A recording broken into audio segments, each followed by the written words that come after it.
Hey everyone, my name is Chantel, and the article I selected for review in this module is called Teaching to What Students Have in Common by Dr. Willingham and Daniel. The article highlights approaching teaching content from the perspective that they're learning commonalities between students.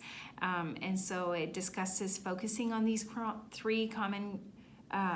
these common characteristics, and essentially you're placing them into one of three groups, all right, based on cognitive characteristics. And now these doctors are cognitive psychologists, so they kind of sort of weeded out three different groups that students could be placed in.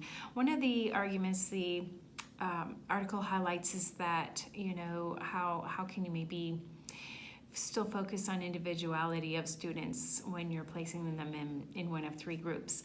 But even so, they do provide a list of could-haves or must-haves and could-dos for teachers in how to deliver content and aid students in learning factual knowledge.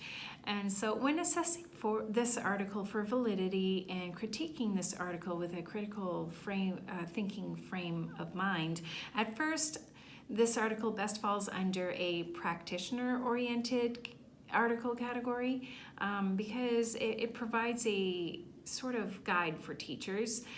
As expected, it did include their list of references from which the approach is based. But in closer look at the reference list, I noticed that nearly 50% of the works cited were either from, or referenced to, were either from Dr. Willingham himself or one of his close affiliates. And I thought, okay, well, that's not a very, broad range if you're just referring to yourself as your reference. Which we have learned in our coursework here with 8800.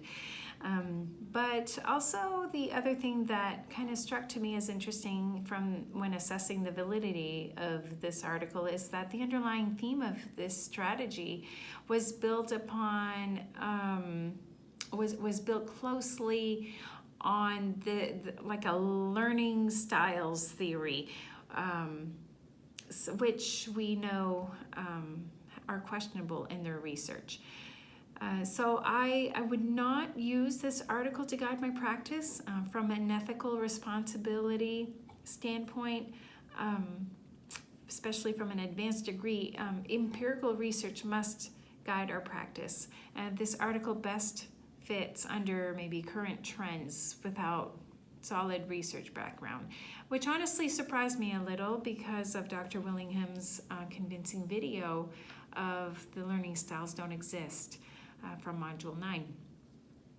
When reading Module 10's article, Fads or Facts, Sifting Through the Evidence to Find What Really Works by Conrad, Chris, and Tillisman in 2019, this very same article by Willingham and Daniel were brought into question.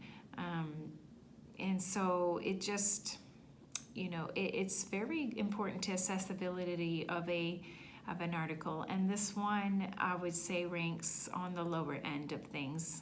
Again, I would not use this article to guide my practice. But thank you for your time.